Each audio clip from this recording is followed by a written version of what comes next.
The party in office, the New Patriotic Party, is planning to break the eight. What that means is that after Akufo-Addo serves his 8-year term, the party gets re-elected into office with a new candidate. The opposition NDC will not let that happen. But to ensure that doesn't happen, it will need a strong leadership that will lead it into the 2024 elections. My guest on Face to Face is one such person who is hoping to lead the party. My name is Umaru Sandamadu, and you're welcome to Face to Face.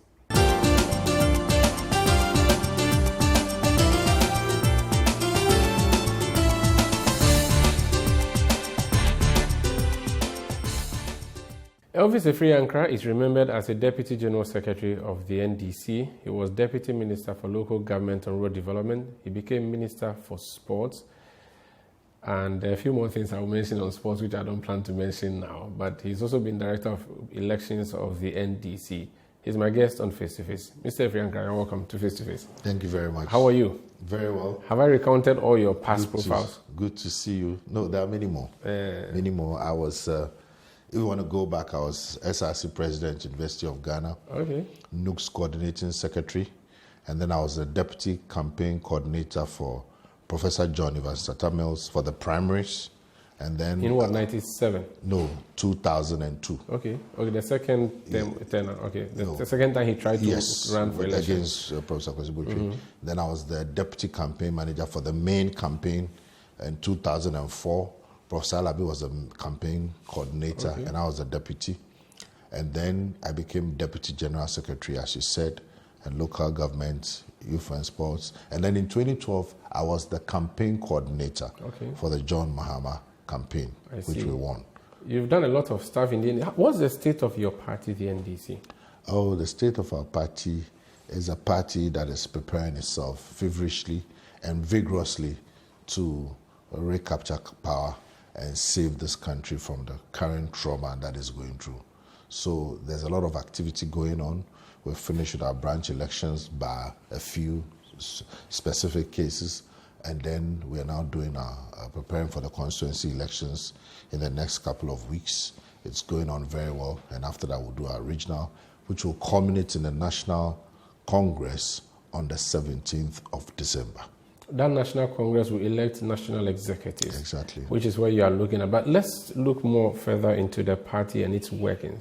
So you almost became the most successful party. If you had won 2016, you would have been the most successful party since 92. And success here in measuring political parties, the most important thing is winning an election. So you won 92, 2000. Then you won 2008, 2016. If you had continued... 2008, 2012. If you had continued... no, you went to 2016 as well. 2012 to 2016. Okay, sure. Okay. Yeah, so you did 16 years. If you had continued after 2016, you would have been the most longest serving political party in our country. Now the NPP is marching you boot for boot. What that means is that you are not as sterling a party after all.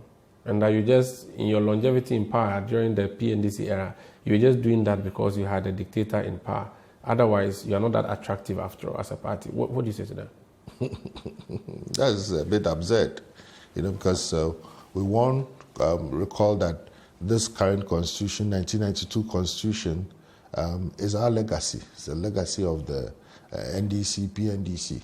And we went into constitutional rule, all the institutional reforms, if we talk about local government, decentralization, district assemblies, common fund, and various structures of governance that are paramount today, were the legacies of the NDC. I dare say that we've not been able to tell our story very well, and that's something that we're going to correct going forward. I am convinced beyond a shadow of a doubt that apart from the Nkrumah government, a government that has done so much for this country is the NDC government with its PNDC antecedents. You talk about rural electrification, you talk about rural water supply, you talk about decentralization, as I've mentioned, you talk about opening up the country, you talk about infrastructure projects. Every single aspect of this country's development, we've played a critical and vital role. But elections, as they are in democracy as it is, we won 2 terms under J.J. Rawlings. Don't forget that in the year 2000, we lost primarily because people felt that cumulatively the NDC and PNDC had been in power for 19 years, and therefore people needed a change. The change came, they tried President Kufuor. for 2 terms, and then we came back again. President Mills did 1 term, didn't finish. President Mahama came and continued. So that was that 8-year thing. So we're beginning to establish that 8-year cycle, that people feel that in a democracy, if a party comes to power, first 4 years, they may not be able to do much. So give them another term. So I think that was the psychology behind the 8-year. And so we're going into another election, and we believe that we are strategically positioned to win that election if we do our homework well and put the MPP in check. Is that all there is to the 8-year cycle, though? Is it not an issue of what you do as a government? Why should this MPP government not get retained in office? Why should they not break the 8 as they are hoping to do? No, they've broken the country. They've broken the economy. They've broken everything that is worth breaking. They've broken our infrastructure, educational system. The environment is a mess. You can liken the state of this country under MPP to a medical doctor that has been given a patient to take care of, that is Ghana. And that doctor, because of the kind of treatment and medications is given to that patient, the patient is bleeding from the mouth, nose, ear, eyes, and every other orifice, bleeding profusely, hemorrhaging. And the more they try to stabilize the patient because they're using the wrong prescriptions and the wrong medication, the worse the situation is getting. And right now, it's very clear that the country is virtually in coma. The patient is about to die. And this is not me saying this. This is all the rating agencies. The World Bank has said it, Fitch said it, Moody's have said it, Standard & Poor's have said it. Our debt to GDP ratio is now over 100%. It's unprecedented. Nobody would have thought that this was possible in Kwame Nkrumah's Ghana, but it's happening live under our very eyes. So every single aspect of the economy, you look at corruption perception index, the worst ever in the history of this country. You look at Auditor General's report. So this government has failed abysmally. You look at our environment, the Galamsey menace is an epitome of the failure of this government. So they are not able to perform, they are not able to manage, apart from sloganeering. And that is why it is necessary there will be a change of government. Using the patient-doctor analogy, because this doctor is misdiagnosing and misapplying treatment and the patient is in a coma, you cannot maintain the same doctor to the same patient. You need to change the doctor. Once you change the doctor, the new doctor comes in and he will stop the bleeding. What is important now is for us to stop the bleeding. The country is bleeding profusely. And so once you stop the bleeding, then you'll be able to now stabilize the patient, which is the country, and find ways by which you can now identify some of the causes, some we know, and some that are hidden but will come to light, and then you now prescribe the right solutions. The government in its defense has said that this is pure force majeure issue. They don't have control over what happens. So Russia decides to go to Ukraine. That is not their doing. COVID decides to strike. It's not their doing. You should cut them some slack. That is a deception. First of all, this is a country that benefited from COVID. They had over 30 billion Ghana cedis. So they had. When we were in power and we had the energy crisis, we didn't have that kind of inflow of money. But President John Mahama was able to fix the energy crisis. At the time we were leaving office, the energy crisis, which was a perennial problem, it was due to an act of nature, and it was due to the imbalance between demand and supply over a long period of time, had been stabilized, and we had excess capacity, which they always talk about. We have excess capacities. Who created that excess capacity? So we also had a crisis, but we solved it better. They had a crisis. They had more inflows of resources. They chopped the money, to put it literally. They used that money for campaign. You heard their Upper East or Upper West Vice Chairperson saying that COVID money was shared to them like confetti. And that's why we're demanding for on audit, external audit. They are not allowing that audit. So they had so much resources, they've chopped it. Number two, we are living in a context. We're in a sub-region. So COVID affected the whole world. Okay, COVID affected Burkina Faso, affected Mali, affected Abidjan, affected Togo. So you look at all the economic indicators for all these countries. Look at their inflation rate, you look at their debt to GDP ratio, you look at the economic growth for each and every one of these countries. None of them is performing as abysmally as Ghana. And even though they didn't have so much inflow of resources, and they even did more interventions. For example, in Togo and Abidjan, we know that people were paid money, okay, during the COVID era. We also gave food. You gave food to how many people? We gave. How many people did you feed? Well, they said they fed so many. They said, you know, even that data is questionable, and overinflation. So it's just an excuse for their misgovernance, because prior to COVID and Ukraine, they were citing those countries as examples of countries that are performing well. And then they come into power. The same COVID and Ukraine affects all these countries. And Ghana alone, our indicators are off the roof. We are the worst performing economy in the world. Our currency is the worst in the world. Even Ukraine, where the bombs are landing, you don't have all these indicators. They say that you had everything going for you. You still went to IMF. How much less or how much more a country now that is suffering from this double whammy?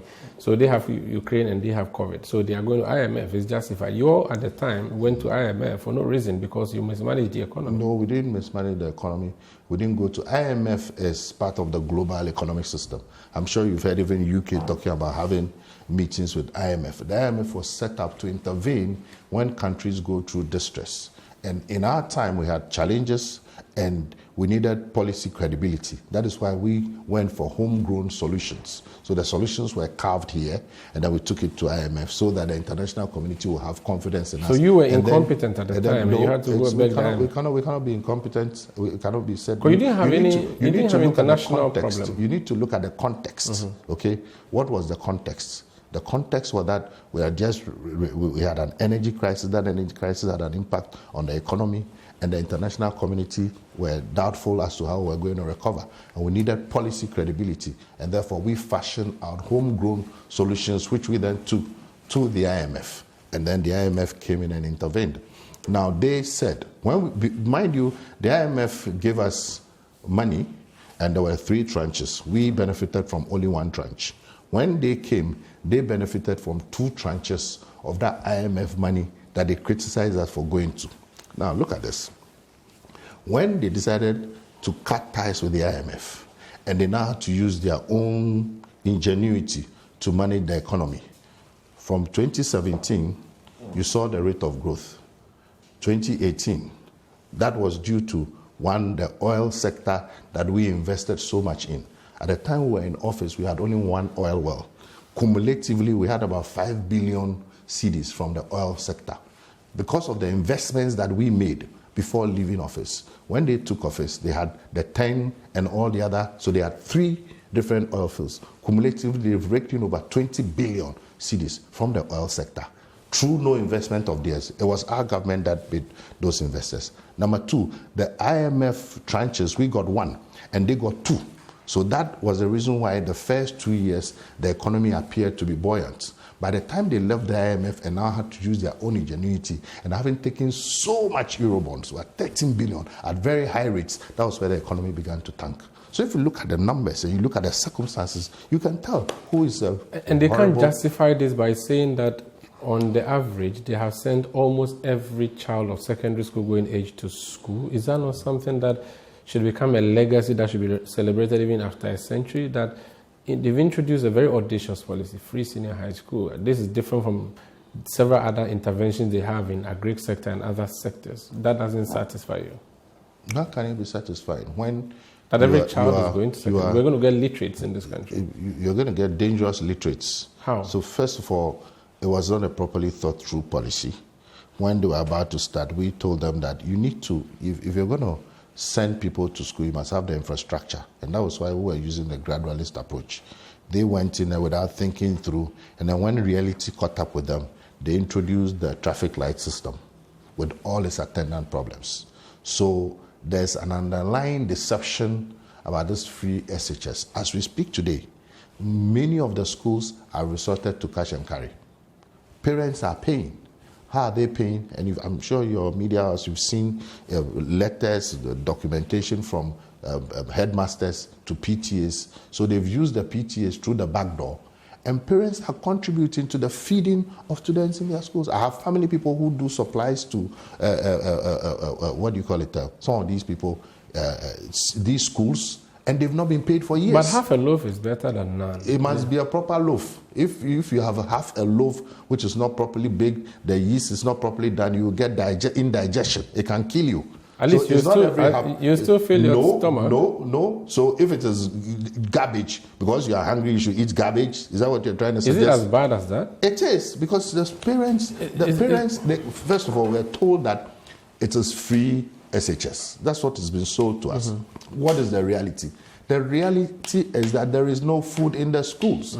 The headmasters are suffering. They've borrowed money from the suppliers, and they are desperate. So out of desperation, they've had to fall back onto the PTAs, who are the same parents who were promised free SHS, and they took their children to school. So the parents are paying. Beyond that, because there's lack of accommodation, most of these parents now have to provide accommodation for students. The reason why you send your kid to boarding school is because you know that there is a system in place. There's a senior tutor, there's a housemaster. The children will be under control. There will be regulation. They will be monitored. Now you have young children, 13, 14 years, going to SHS, and parents have to rent accommodation for them, give them money for food. They should cook for themselves. Those who are in the boarding schools, they are not able to feed them, and the parents now have to remit money again to the schools and to the children. So it's a double whammy. So it's a deception. It is not real. And these are facts that are on the ground. I'm not making them up. We've had several reports. I'm sure your media house has done several stories of the agony that headmasters are going through. So my point is that for you believe that the education itself is even half-baked. That cannot be. So there's teaching happening. The students are graduating. They are finishing the WASSCE. They've gone through Free Senior High School. For every student that has finished WASSCE, that's a vote plus a vote of their relatives that is coming home to the MPP. No, so you cannot just... That is oversimplistic, because that student recognizes that he was told that it was going to be free. The parent, out of excitement, took him to school. Halfway down the line, this same parent already traumatized, because if the parent were a trader, for example, the exchange rate is affecting them. Their capital is going down. They've lost their capital. People are not buying. You know, in Ashanti region today, most of the shops have been closed. Yes, they have. Okay, so that parent now has to cough out money that they do not have. When they were deceived that the SHS was going to be free, they now have to go and look for money and send money to their wards in school so that they don't starve, and also pay money through the PTA to be able to feed the children who were promised free SHS. That is the reality. And in some instances, they have to provide them with accommodation. So, as they say in Ghanaian parlance, did we go or did we come? And all these things inevitably affect quality of education. It's not about quantity. The quality is also important. The issue of rural development is critical for us. And for these communities, developing them could come in several ways. It could even come from galamseyers who are supporting the economy of that community. This government has said it was putting its neck on the line to fight galamsey. It seems there's a problem there. And we are told that whether it's MPP or NDC, galamsey can still fester because of political interest in there. What do you think is the problem with the fight against galamsey? Why is this government failing? So, first of all, this is the notion that NDC, MPP, people try to equalize. I say the people who equalize are mostly disappointed MPP people who don't have anything to say. Statistics doesn't lie. The facts do not lie. NDC is not Standard & Poor. NDC is not Moody's. NDC is not World Bank. NDC is not any of these rating agencies. NDC is not the Corruption Perception Index. NDC is not the Auditor General.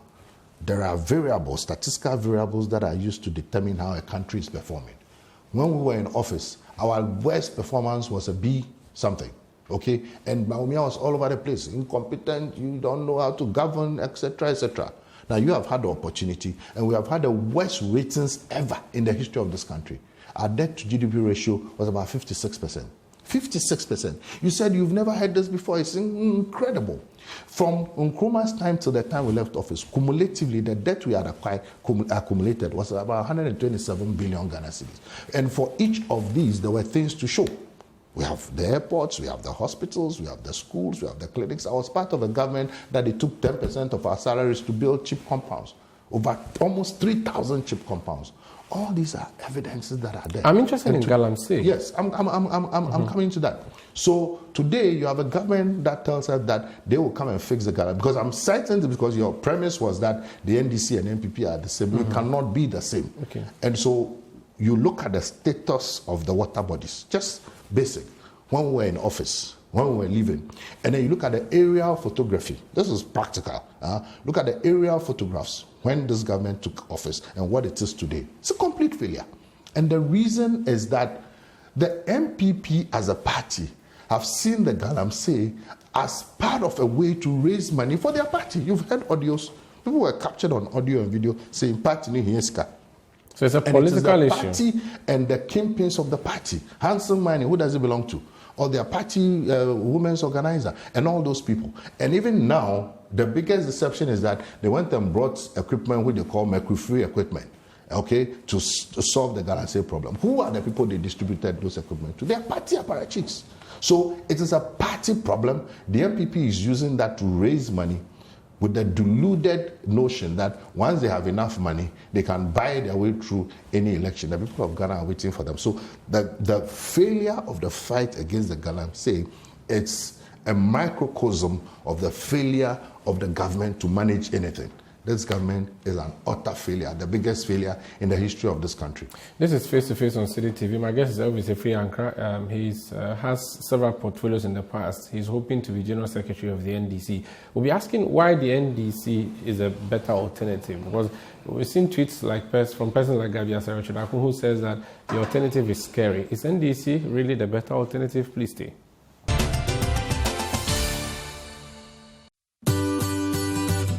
Citi TV is live on DSTV. Go to channel 363. On GoTV, access Citi TV on channel 182.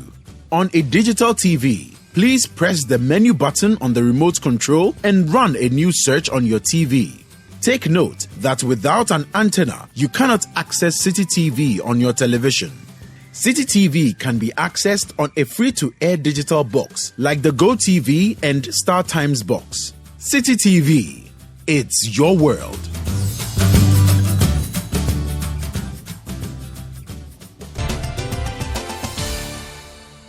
You're welcome back to Face to Face. My guest is Elvis Ankrah. He wants to be General Secretary of the NDC. What is your track record in the NDC party, and why do you want to be elected the senior most administrator of the party? Thank you. As I said, I started my politics in the University of Ghana. I was elected president of the Students' Representative Council in 1994, and I was president for 2 years because in our time the lecturers went on strike for a year, and I subsequently became the coordinating secretary of the National Union of Ghana Students. And then from there, I worked in the private sector, mechanical lawyer, as a sales and marketing executive, until 2000 when I was prevailed upon to come and contest as parliamentary candidate for the Ayawaso West Wuogon constituency, which I did. That was the year of the tsunami. I remember when I was going around campaigning, people would tell me, oh, we know you, we like you, but you and your Rollins, you have been in power for 19 years. So if you are an independent candidate, we would have voted for you. Mm-hmm. So we lost that election. And after that, I did my master's, and I was actually preparing to go to ECOWAS when Mr. Atuahoe called me and said Professor Mills was coming back to Ghana and he wanted me to be the deputy spokesperson for the campaign, for the primaries. So after some few weeks of hesitation, I accepted the offer and I joined the campaign. So myself, Ludwig Klonje, and Rojo, together with one captain, we virtually took Professor Mills around the whole country, every nook and cranny of this country, and he won that primary. Then with the May 2004 elections, I was made deputy campaign manager to Professor Joshua Alabi for the main campaign. Then after that election in 2005, I contested in Kufordua and won as the deputy general secretary. And that was when Honorable Johnson Asiedun Ketia also contested. So that was his first time? That was his first time. And so myself and Baba Jamal were his deputies. And I was put in charge of operations. The deputy general secretary in charge of operations, it entails a lot. It means that issues about electoral strategy, security, etc., were within my forte. And I worked very closely with people like Captain Kojo Chikata. I worked very, very closely with him. You know, he's a strategist, and I learned a lot from him. Then in 2000, I became Deputy Local Government Minister. Then Professor Mills passed away, may his soul rest in peace. Then President Mahama made me the campaign coordinator for the 2012 elections. And then after that, I became a Minister of Sports. And then from the Minister of Sport, I became a Minister at the Office of the President. And then 2016, I didn't really have any official front role, but I actually went to help my constituency. I have 3 constituencies, Akan, Keta, and Ayawaso West Wuogon. So I focus a lot on Akan constituency and help them to win the seat. And then in 2018 to the beginning of 2019, I was appointed as the Director of Elections. And when I was appointed, we put in place our program and our strategies, and we were able to move the party from 106 seats. And I say this, I didn't do it alone, it's all of us. But as elected Director of Elections, I was at the center of all the activities. From 106 seats to, we actually won 142 seats, but 5 of those seats were stolen from us through violence and other machinations, for which those issues are in court. So 137 seats, we've got a speaker, and then the presidential, we narrowed the 1 million gap, and we're actually supposed to go for a second round, but you know, a lot of things happened which landed us in court.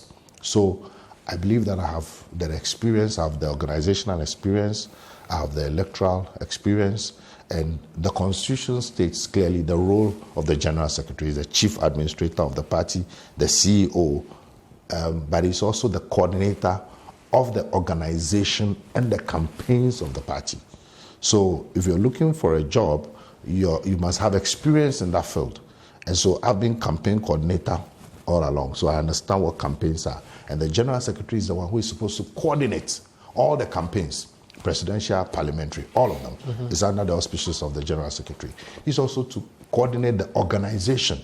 So the organizational department, the women organizers, the youth organizers, Zongo caucus, and all the caucuses, you must have the skill. And I've done it. I've been doing it all my life.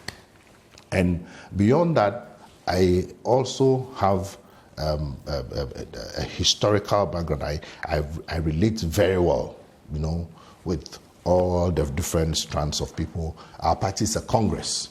You know, we have J.J. Rawlings and his people. I was very, very close to him. And I know the inner dynamics of things around him, and the people are very comfortable with me. President Mills was like my father. In fact, I'm one of the closest persons to him, but I don't like flaunting it because our relationship... You are closer to him than Koku and Idaho? I was there long before Koku came. You know, everybody has a peculiar... He goes to the grave to cry. We don't see you going to the grave to cry. Maybe I go in the night, but you don't see me. You know, as an operations person, my movements are not always seen. So, you know... You are the Director of Election for the party in 2020. You have given all the positive sides, but there were also negatives. And the negatives are that you lost that election. You may have won a speaker, you may have gotten a hung parliament, but you still lost the election. You went to court, and the Supreme Court dismissed your case. That is a shortcoming for you as a Director of Elections, and you should take full responsibility for that defeat, shouldn't you? I think every issue has to be looked at within a context. I think it would be overly simplistic, I dare say ignorant, to say that a Director of Elections is the one who is responsible for a defeat, or you play a very critical and very important role. You are part of a team. And within this context, that's why I've given you the antecedents, where we were and where we are now, and the circumstances and the environment.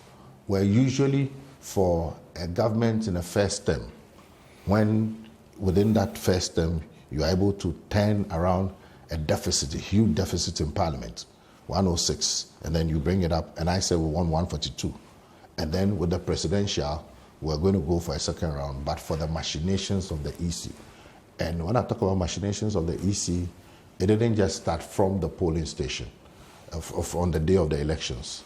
It started from the printing of the ballot papers.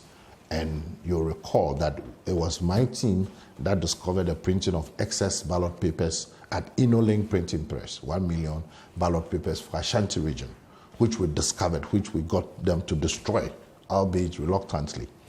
Imagine if those ballots had entered the ballot box. And yet, in spite of that, on election day, several people were caught in Ashanti region with thumb-printed MPP ballot papers. Several of them were arrested. Mr. Dampare should be answering to us what has happened to all those people. I wrote him a reminder at the beginning of the year. We want to know what's happening to all those people, because the credibility of the next elections will depend on what has been done to all those people who were arrested. We want to know. Apart from that, the Form 8A and B, which we call the pink sheets, were actually tampered with by the Electoral Commission themselves. We got to know this after the special voting, when we went for a review meeting and realized that instead of having the columns that have to do with ballot accounting, where you know the number of people that went through the BVD, that column had been removed, and she was ordered to go and redo them. Eventually, a day before the elections, when we went for the final meeting, she rather introduced a stamp. Now, the effect of this is that you will not know the number of people who went through BVD in places where that record is not kept. What it means is that if people bring in extra ballot materials and put it in a ballot box, that is the only mechanism to check. You check the number of people who came through the BVD, the number of people who voted without BVD. You total it, you check the number of ballots that were given to you at the beginning of the poll, and then tally it with the number of ballots that you have in the box, plus those left. So you'll be able to know. With the absence of that, it was very easy for anybody to put in ballots. You count it, but you won't be able to detect. So it was something that was planned ahead. And when we did the accounting of the polling agents, we did what we called an accounting. We did an analysis, a whole statistical analysis of pink sheets. And we realized that a lot of those pink sheets in Ashanti, particularly, and some parts of the eastern region, did not have the stamps, and there were no records of BVD. So that was how the system was manipulated. And then, of course, you look at the way the results were announced. She announced results. The first one, it was over 100%. Second one, and 100%. Third one, in all of them, there were problems. So that is the context. Now, what we should be asking is, what are the lessons learned? But I'm saying all these things you've highlighted, you could have proven them in court. Maybe you did, but the court still found it unmeritorious. That's why you were thrown away. Do you not admit that you just lost out on strategy? No, it wasn't. To a better party? No. That was properly coordinated, had a team set up, and was monitoring elections? If people, your definition of strategy is to murder 8 innocent Ghanaians, then we don't want to be part of that strategy. If definition of strategy is to manipulate the elections such that the Electoral Commission will announce 3 different results and subsequently in all of them there were mistakes, and that is not democracy. In a democracy, your strategy is not to steal, kill, and maim and destroy. In a democracy, your strategy is to win fairly with your message, with persuasion, with proper strategies on the ground. So this kind of democracy can only lead to destruction. So no one person can be blamed for your loss in 2020? No, it's a collective. And in any case, in an election, you win or you lose, right?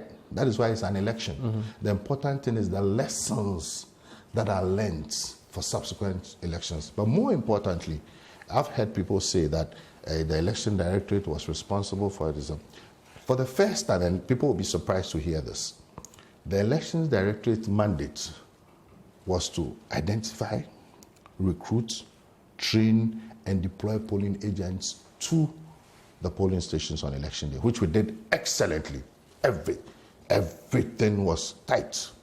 Then we were to supervise, monitor the deployment of electoral materials to the various regions and constituencies, which we did excellently. I've told you it's our team that discovered all those things, fake ballots and all that.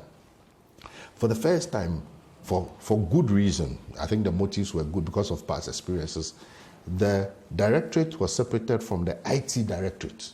So there was a separate IT directorate that was responsible for collation and transmission of results. So that was not the responsibility of the election directorate. Has that happened though? Has that collation successfully been done? When I finish, you okay. So the IT directorate's responsibility was to collate and transmit. It was not part of our mandate. The IT directorate had... Did you have supervision over that? No. They had the mandate, they had the budget, they had all the other things. However, when we had joint meetings with them and we reviewed the systems and processes that they had put in place. Based on our experience, we decided that, look, let's have manual collation as a backup. So what would have happened is that at 5 o'clock, our polling agents would then hand over the pink sheets that they've recorded the results in to the IT, and then they would then transmit it. But we said, look, let's have a backup as a manual. So on election day, when the processes started, and we realized that it was not coming the way we expected, we then switched to the manual.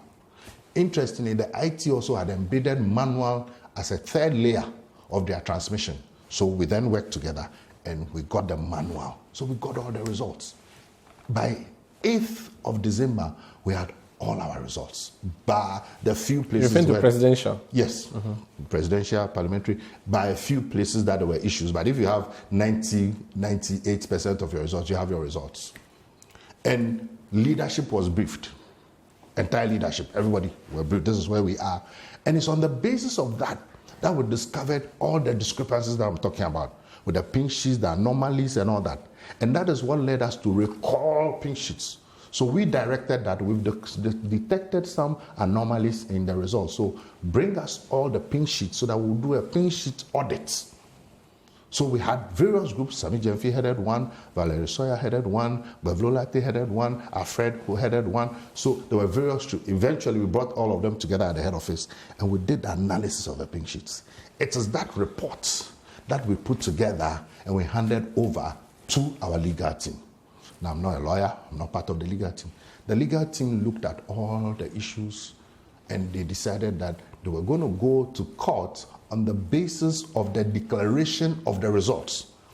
You know, I wish the legal team representatives were here, but since I know, I'll take advantage to explain. So, in 2013 petition, the petition was based on pink sheets, and the court ruled against the petitioners and in our favor, because we counted that you cannot, on the basis of discrepancies in pink sheets, annul an entire results.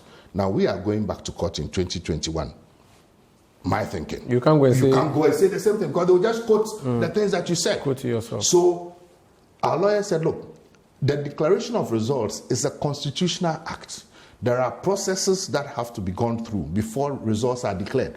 Now, if results are declared and 1, 2, 3, 4, 5, 6 results were wrong, we want to know what was the basis of those declarations. At what point did the Electoral Commissioner get the results? What were the other parties there? Did they certify? What was the documentation that backed those declarations? What calculations did she make? And what formed the basis for the mistakes? And when the corrections were being done, did she invite the parties again so that we all agree that these were the corrections? So these were the 12 or 13, what we call interrogatories that we had lined up.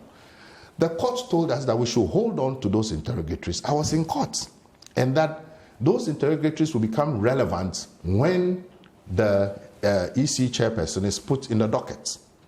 Now comes time for the chairperson to go into the docket, and the same court tells us, well, she cannot go into the docket because she cannot compel to testify. And our argument was that no, she's not just an ordinary citizen. This is not a civil case. She's the sole returning officer for the presidential elections. Okay. And so that was the context. So at the end, if you failed to win the election, and forgive me, but I have to use that word because that's really what happened. Okay. You failed to win election as a director of election. You think that you can win as a general secretary. How different is your role if you became general secretary from what you were as director of election? So first of all, it's teamwork, but more importantly, in 2008, I was at the center, front and center. We won. 2012, I was a campaign coordinator. We won. 2016, I wasn't very active at the center. 2020, in spite of all these, look at the performance.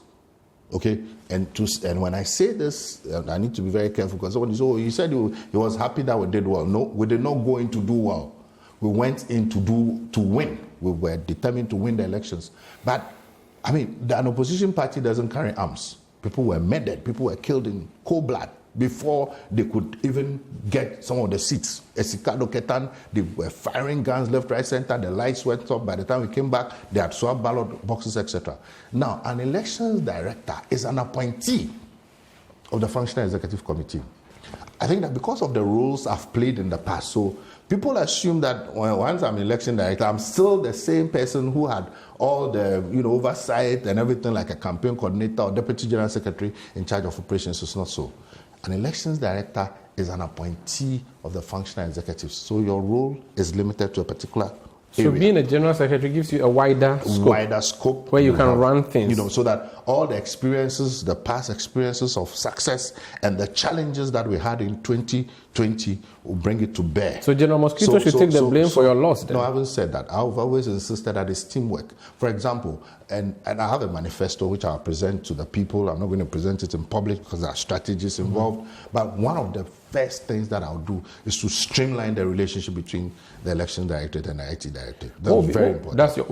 I just wanted to ask, what would be your key priorities as General Secretary? So that's one thing you've mentioned. What else would you be looking out for if you became General Secretary? What do you plan to do to build your party and to secure your victory? So short term is to win the elections. The short term, we must win the elections because this country is dying, if it's not dead already. We're in a coma. And the only way to reverse the current horrible state of affairs is for the NDC to win. So the electoral system, which I have intimate knowledge of, for which some of the things are not meant for public consumption, which I know what happened. And those who know at all levels know what happened. Okay, those who know what happened, and we the solutions that we have to put in place. Number one, two, to do some things faster and earlier.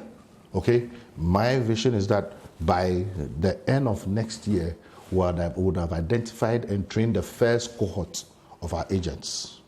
Very important, because if you train agents a little late, it makes it difficult for you to then identify areas where there are deficiencies, where maybe you even want to do a swap and all that. Those are, internal issues that I'm not comfortable discussing in public. Okay. How about the issue of the supervision of the election itself? Would you take the role away from the Director of Election and say, let the General Secretary run it if you became Secretary? Oh, no. There will still be an Office of Director of Election. Oh, yes. I have very, very seasoned people on the directorate, very knowledgeable people. I mean, these are people who will train professors and test them, and the professors will fail.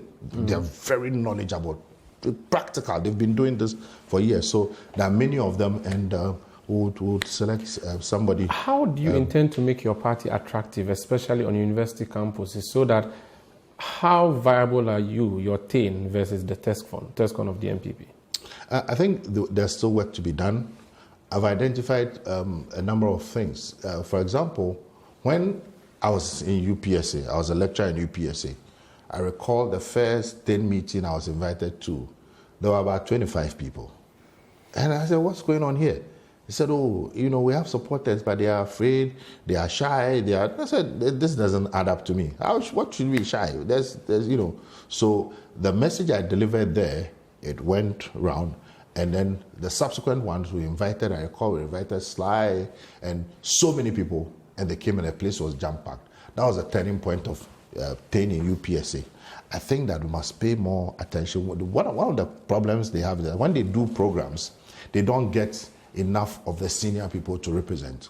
It's a double-edged sword. Sometimes you'll be there maybe on a Thursday and you get a call. UDS, they're doing a program on Saturday. Can you come? That's a challenge. So I think that we must all plan, know the programs ahead of time, and then we schedule. We know that this quarter, these institutions are doing their TAIN programs, and then you send representatives there. So if I was able to do it at UPSA, I'll be able to do it again. Beyond that, in my personal life, I'm a motivational speaker. Only this weekend, I was in Ho Technical University, speaking to a huge audience of young people. And so I know how to communicate with them. I have 4 children. 3 of them have finished university. So I understand the Generation Z. You don't look that old, though. Yeah. I'm not that old. It's grace. God plus water plus coconut. Those are my 3 secrets. The other one I won't tell you. This is face to face on Citi. Obviously, Ankrah is my guest. When we come back, I'll ask him about the people he's going against in the contest, plus the John Mahama angle. Is he the only person available for the NDC if they should secure victory? And is that the horse is backing? Please stay with us.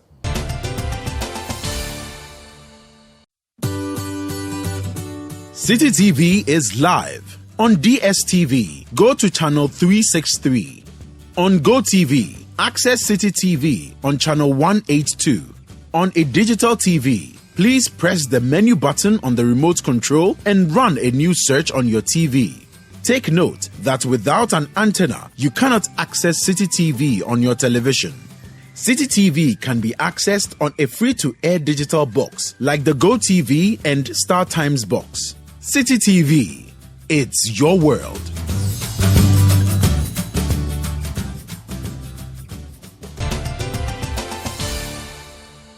You're welcome back to Face to Face on Citi TV. My guest is Elvis Afriyie Ankrah. You want to go for the General Secretary. You want to be General Secretary of the party. You're going against your colleague minister, Afriyie. He has been Member of Parliament. You have never been that. He has been Propaganda Secretary. You've never been that. He's possibly more experienced than you in terms of running political parties. Don't you think so?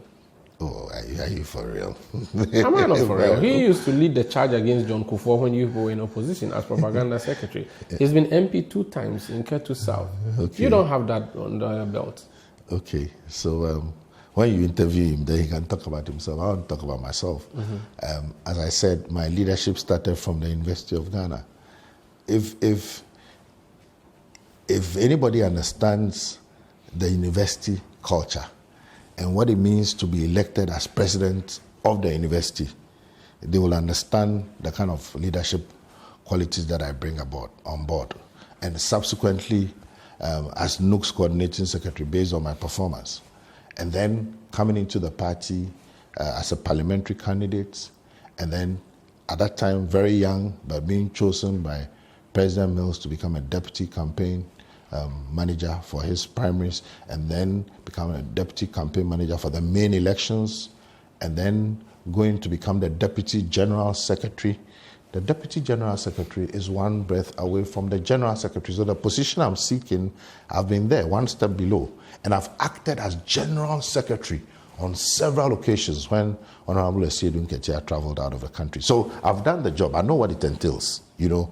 And I've been doing it, and then campaign coordinator for the main elections. And I told you in our constitution, it states very clearly the role of the general secretary. But you see, so then you've also been deputy general secretary, except that you did only 2 years and you moved to go and be in government. No, there are people who argue that... I didn't do only 2 years. How many years? I was deputy general secretary from 2005 till 2009, 4 years. Okay, so I spoke to Peter Boamotoko, and he says to me that, well, you didn't stay long, you went to serve as a deputy. So I'm happy you've given the clarification. I've given you the facts. So yes, it's important that in the campaign we stick to facts. But that... So you did 4 years? I did 4 years, okay. But you don't look at only that.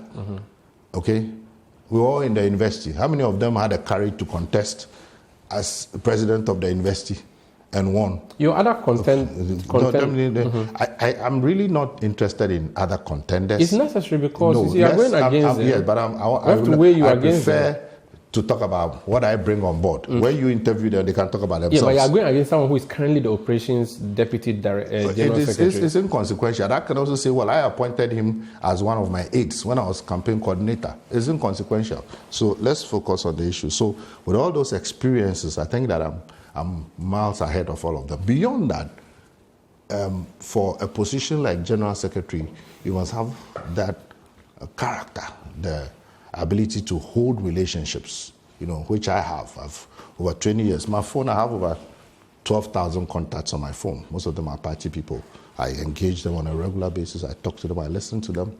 It's something that I do. It's my default nature. And I've told you about the dynamics in the party, all the various strands. Our party is a congress. So you need somebody who is able to interact with all these people, and I have the experience in electoral matters. I have the experience in campaign. The constitution is very clear. It must be somebody who understands organization to be able to coordinate the organization and who will be the overall coordinator of all campaigns. And I've been campaign coordinator 3 times. Okay, so I have it. I tick all the boxes. Beyond that, I also have an added advantage in the sense that I am able to communicate effectively. The general secretary is the marketing officer. You're going to market a product. The product is the party. To be able to market a product effectively, you must be able to communicate effectively. I speak a little amount of English. I was a lecturer in English and Communication Studies, head of department at UPSA. But beyond that, I speak, read and write Ebe. I speak, read and write Ga. I speak, read and write Akan. You are in the media. You know that today your media space is 60, 70% Akan dominated. It's an advantage. I recall I said this somewhere, I was misquoted to say that if you don't speak other languages, you cannot be the general secretary. I never said that. I am campaigning for myself and I'm selling myself. And I'm saying that it gives me an added advantage because when I go to Kumasi, Bono, and all those areas, and the stations are predominantly Akan, when I go there, I don't need an interpreter. I'll be able to communicate with them effectively. It's me no tree, me no tree, almost a kasa. It's an added advantage. Okay? Madonna Vagba, Mangulana Vagba, Makana Vagba, Tanamai, Angrodoma, Mai, Vadumantoma, Utiplata, Vagbadoga Malakla, Miato, Invoga, Gambi, if you're in my are you ever Oga? I'm half ever, half Ashanti. Okay. But with Ga antecedents. Okay. You know, and OT as well. So language would work for you perfectly. Yes. That's what you're looking at. Yes. Do you have any executive you want to win with, or you just want to campaign yourself for yourself? And I think I've made that very clear. I recall when I started the journey, some people wanted to pigeonhole me, that I'm pro this, pro that. And I actually issued a statement, you know, particularly to do with the chairmanship, because I felt that these two gentlemen are people that I've worked very, very close with. I have excellent relations with both of them. So, Mosquito was your boss for some people. Exactly. Was your boss. So you are. I've worked with them very, very, and if I say very, very closely. I mean, for a general secretary and his deputy in charge of operations, the conversations between us, it doesn't go out. And the same with the national organizer at the time, and then he became my boss at local government. Ministry. So I want to maintain those relationships, anyone is fine irrespective of what happens. Yes. How about the flag bearership side? Are you a John Mahama candidate out of the three? Who is the John Mahama First of all, what people do not know is that you may not see me following John Mahama everywhere, but I'm one of the closest persons to him. The conversations between us is not for public consumption.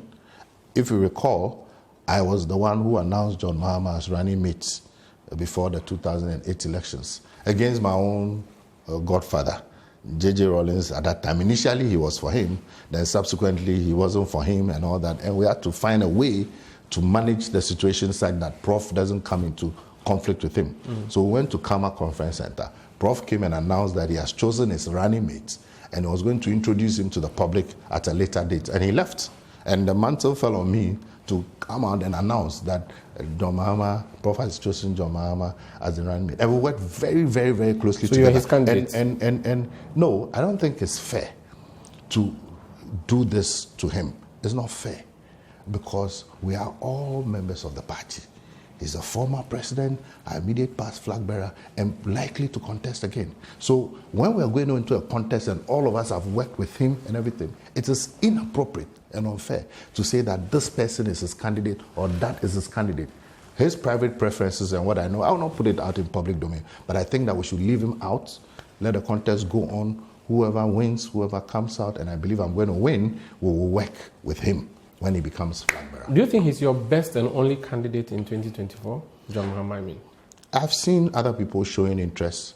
It's a democratic party, and therefore, when the time comes and people decide to file their nominations, we'll look at them and assess them. But for now, he is the immediate past president. What record is the NDC going to stand on to campaign? His record. Exactly. So and I think that as a party, we actually have not done so much about propagating what we were able to do under his leadership in the 4 years. I'm very clear about that.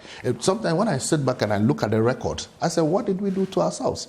We should have been a little more proactive, and that is something that I'm going to do, to let Ghanaians know what the NDC did and achieved under John Mahama, what the NDC did and achieved under Prof. Samuels, what the NDC did and achieved under J.J. Rawlings. And when you look at those records critically and logically, you realize that this NDC is the best for this country. Elvis Afriyie Ankrah, former Minister for Sports, aspiring NDC General Secretary. Thank you for speaking to us on Incoming. Well, we'll leave it here. Thank you so much. My name is Umaru Sandamado. This has been Face to Face on Citi TV. Please stay with us.